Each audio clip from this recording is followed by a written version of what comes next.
This is my starter build for 1.0.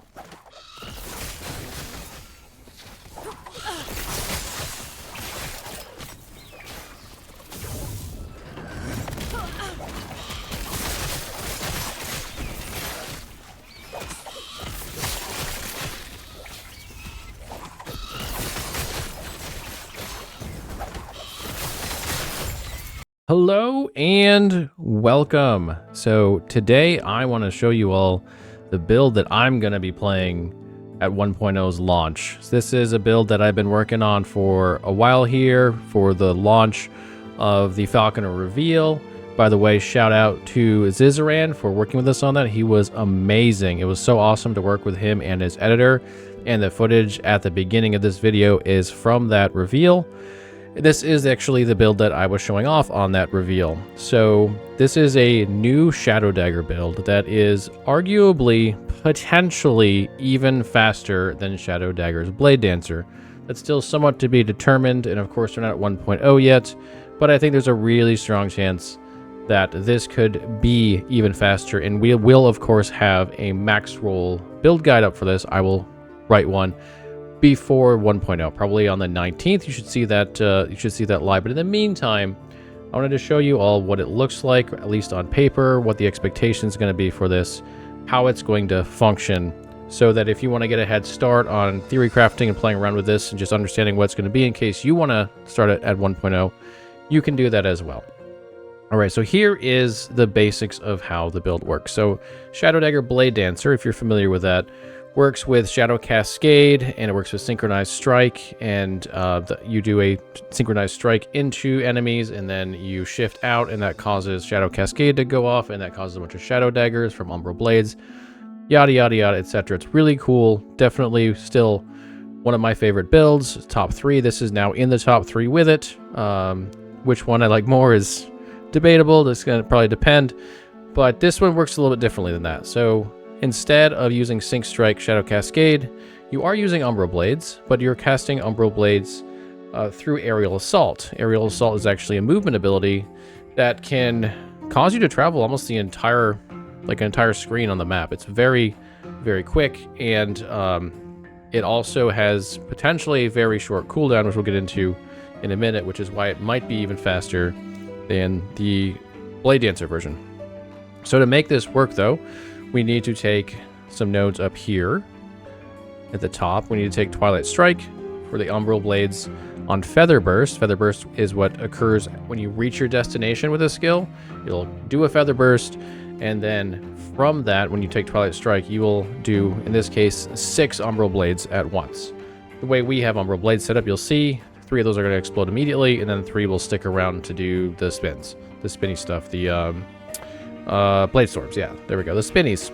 You'll do the spinnies. So, and then we're also going to take Plume Daggers, which gives us an additional Shadow Dagger, not proc stack on top of what you would normally get from Umbral Blades, so even more powerful in that regard. So you do Aerial Assault. Aerial Assault drops Umbral Blades. It's going to drop 3 that will explode immediately, because we're going to take Explosive Blades over here and Burst of Agony, so we get a nice big explosion, and then 3 that are going to do a short Blade Storm and then also explode. And then since we've got Lethal Darkness here, and then we also have it in Aerial Assault, Plume Daggers, both are Shadow Daggers, double stacks, pretty sweet. The other part of this setup, by the way, I have on here a regular setup and a low life setup. We're starting with the endgame setup here. I'll cover the low-life setup as well, how it'll be different. We don't know if low-life's going to survive 1.0, but I have reason to think that this might even be a good low-life setup, even if it got nerfed a bit, and I'll tell you why in a bit. But it has to do with Gustborn Guard and Healing Gust, which we are taking some points in the non-low-life version, but we're going to take all the points in. Again, we'll go into that in a minute, or in a few minutes, but for now, let's cover the other parts of what makes this so good. Which is Skyward Swoop, where we gain remaining cooldown recovered on Falcon hit, and that's a straight 10%, not like a multiplicative. It doesn't follow the normal formula, which is a lot weaker. This is actually 10% of the remaining cooldown is reduced on every Falcon hit, and the Falcon can hit many times, multiple times in one whoosh, or whatever you'd call it, one swoop. And so you can get back in density, your cooldown very quickly, like very, very quickly. So that's the idea, at least. Refreshing Resolve is also in here to get some mana back, so it will allow us to basically spam our attacks, which we'll be able to do anyway. But this gives us even more effect on that. And the last thing we've got in here is Swift Wing, which allows us to travel even faster. So an even faster build, even better for farming. So we already talked about how we use Umbral Blades, and we're going to use the Blade Storms as well as Explosions to do that. We're also making it cold just for chill chance. That's really all we care about there. But we're also going to do one other thing that's kind of interesting and a little bit different, a lot different than the Blade Dancer build. In fact, we don't do anything like this at all in the Blade Dancer build. So instead of Sync Strike Shadow Cascade, we have space to do something a little bit different. And that involves Net and Puncture. So how that's going to work is Net has the ability to create punctures when it's used, when it's triggered. And it actually creates 3 punctures, if I remember correctly, because each trap is thrown. Yeah, so it creates 3 punctures each time. And Puncture can also Shadow Dagger. Sweet, more Shadow Daggers. So how the rotation will work is you will Aerial Assault most of the time, but when you come across a tanky enemy or a group that you want to kill, but Aerial Assault is still on cooldown, the little bit that it is, you throw a trap at it, or excuse me, a net at it, or multiple nets, and it causes a bunch of punctures to go off, and those punctures cause Shadow Daggers, and they explode. So that is the additional part that we have in there. There's some other benefits of net as well. Net's a pretty cool skill. It offers us quite a bit of buffs, of bonuses. Tangled and Prone means that enemies can't be dodged, and they can't avoid crits. That's great, because that's 2 of the worst modifiers in the Monolith of Fate are just completely negated by net. It's just a really, really good node, and it's going to make playing that build even more fun. And then we get Leading the Hunt and Quick Throws for more damage against slowed, which everything's going to be slowed from Tangle Wire, and also an additional attack speed buff, which is great for net, just to spam it. We're going to get our Frailty right from here, all of our Frailty, and then also a minus 12% Fizz damage from net enemies. So like everything this skill does is really great for us. And since it also does the puncture and big damage, it's just a great addition to it. The only place we're going to have left here for anything is going to be for Smoke Bomb. So Smoke Bomb is something else that we use in the Blade Dancer build, and we're going to use it fairly similarly. Right now I have it set up as a defensive. Also, we do take Smoke Blades, which is really, really strong. But the rest of it's defensive oriented, so we can get a little bit more out of that side of the skill. We haven't taken Knives in the Dark and the Armor Shred because we get a lot of Armor Shred and a ton of Shadow Daggers elsewhere. We could change that. Any of this stuff is subject to change at 1.0 or even maybe a little bit after if I find that some things aren't quite as good as I thought. But I think this is probably going to hold because there's so much defense and utility to get out of here, and also the damage buff that Smoke Bomb is just really, really good. That's the skills and the setup we have for the regular setup. Now, as far as the gear goes for this, I'm not going to cover the passives in here because I'm going to give you guys the planner so you can take a look at it. And it's pretty standard stuff. It's kind of what you'd expect. There's nothing like crazy that super jumps out in here. Some really good stuff in here, you know, throwing damage, more damage per slow. There's some glancing blow in here. Pretty much, like I said, what you'd expect. Some damage taken while moving or reduced damage taken while moving. Really good, but we don't have to go into all the details. But the equipment, I think, can be pretty interesting because we're going to make some choices that we would make in the Blade Dancer setup and some we wouldn't. So, for example, if you like Siphon of Anguish in the Blade Dancer setup, it's really strong. It's really strong here, too, as long as you don't go low life. Low life, you have to get rid of this because the Leech is not good for low life. But for regular setup, this is great. It's actually more damage, move speed, elemental resistance, and Leech. It's just an excellent ring. Smoke Weaver seems like it's going to make a return on this setup. You're like, why Smoke Weaver? It's all about shift. You're not using shift. Well, because even in the Blade Dancer setup, although that was a nice addition to it, we really were taking Smoke Weaver for the dodge rating, and that doesn't change here. Dodge is still really, really good. And so if we can get away with the damage, having a Smoke Weaver just gives us so much more survivability. So I think it's going to make it into this one. We could actually dual Smoke Weavers for now. I'm setting it up with a Katana because it's just more damage. But we could get away with dual Smoke Weavers on this. Dual Smoke Weavers on the Blade Dancer setup, in my experience online, was not great. It just, the server didn't like it. It was too much. But since we're not gonna do the cooldown recovery for shift on it and the reduced shift distance. It's not a problem here, but again, for now, we'll stick with the standard setup. The other really interesting one is it looks like Advent of the Erased might actually be a sort of best in slot item on this setup. Never used this before, but the benefit it gives, there's two really good things about it. So the bottom line is the most important one. Even though the less damage taken is great, the haste stuff is good. When you gain haste or refresh its duration, you gain 35 ward, and your minions gain haste and frenzy for 3 seconds. This is both strong. So the ward, we can refresh our haste a lot. So we get 11% here for 3 seconds when a nearby enemy dies. So that's some, but we also get 25% chance from agility in the rogue base. We also have this new one. We get another 10% from Raptor's Wings in the Falconer passive tree. So that's 35% chance there. And we hit a lot. Like, we hit a lot, because we're doing a lot of things to proc Shadow Daggers. So we will be refreshing this constantly. And we should be able to get like 500,000 ward pretty easily. Just like all the time. That's a lot of survivability that's just added on from these boots. But the haste and frenzy is also really important for this because it also applies to our minions. So our minion, as you might remember, is really important for aerial assault because that 10% remaining cooldown recovery on Falcon hit. Well, if they now hit 10% or 30% more often, and also they move 30% faster, so they're going to reach enemies quicker, then this is going to go off a lot more often, and we're going to have even better cooldowns on aerial assault. So this is really looking strong in the build.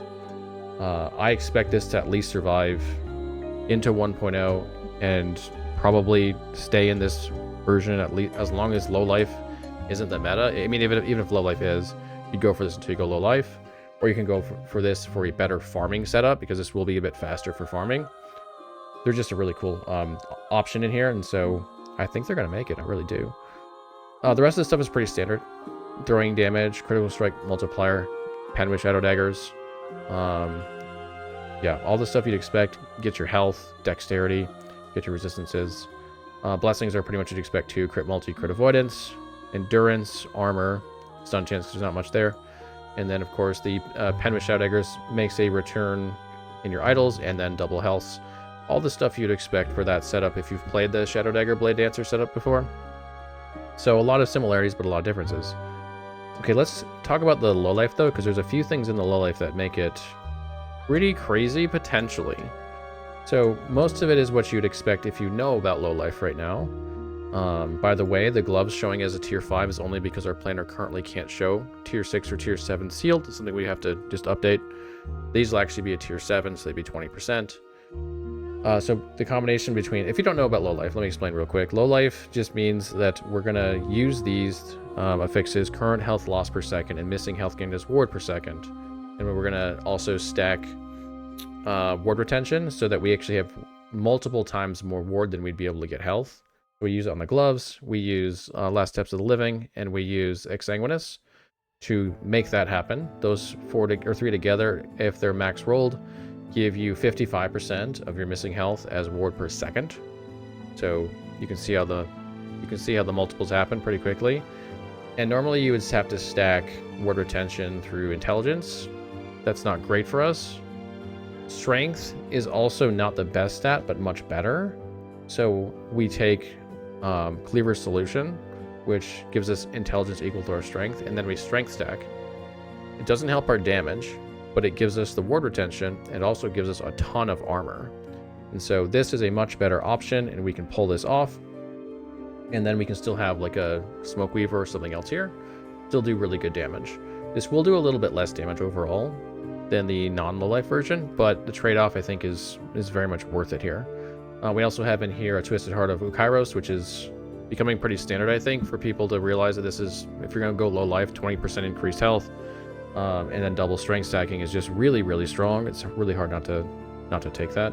Most everything else in here should be basically the same or very similar.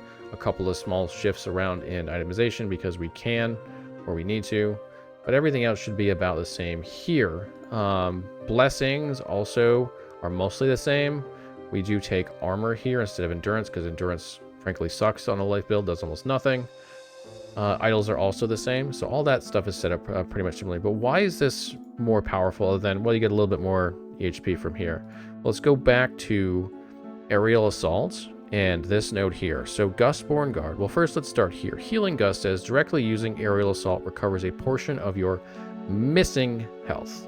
That's really important. It's your missing health that's recovering. And then Gustborn Guard says the health gained from the Healing Gust node is converted to Ward. Okay, so what does that mean? That means that 50% of our missing health is converted to Ward every single time we use Aerial Assault. All right, well, what is our missing health? Well, if we had perfect gear, and of course we're not, if we had perfect gear in this setup, it's 3,200. Let's just call it 3,000, just to, you know, round it down a little bit because perfect gear is impossible. We'll say it's 3,000 health. Obviously still insanely good gear, but it still applies at 2,500 or 2,000 or whatever you want to call it. Whatever you want to go with it, the numbers are still going to be pretty crazy. But at 3,000 health, 50% means we're going to gain a burst of 1,500 ward every single time we use Aerial Assault. Aerial Assault has a 4-second base cooldown, and then this is going to cut it down by 10% every hit. If that thing hits fast enough, you get down to 1 or 2 seconds. You have 1,500 ward every 1 to 2 seconds. That's a lot of ward to gain from that. So this is a very powerful couple of nodes here that make low life look especially good for this setup, for this build. And so we have two really good options here. Either we go with this setup, which has a little bit more damage, a little bit more speed, more clear, or we go with the low life setup, which is a lot more survivable. It gives up a little bit on the other ones, but is still very strong on those. And if low life gets nerfed to hell, you know, we still have the regular setup. So either way, we're looking pretty good here, and this build I think is going to fly as a starter build, literally, because Aerial Assault is the Falcon picking you up and taking you somewhere, flying you somewhere.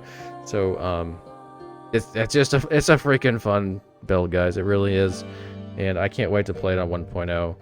And of course, if you want some more information on this, you want to talk about it, I'm happy to talk about it up until 1.0 and beyond as I'm playing it on stream, in comments, and Discord.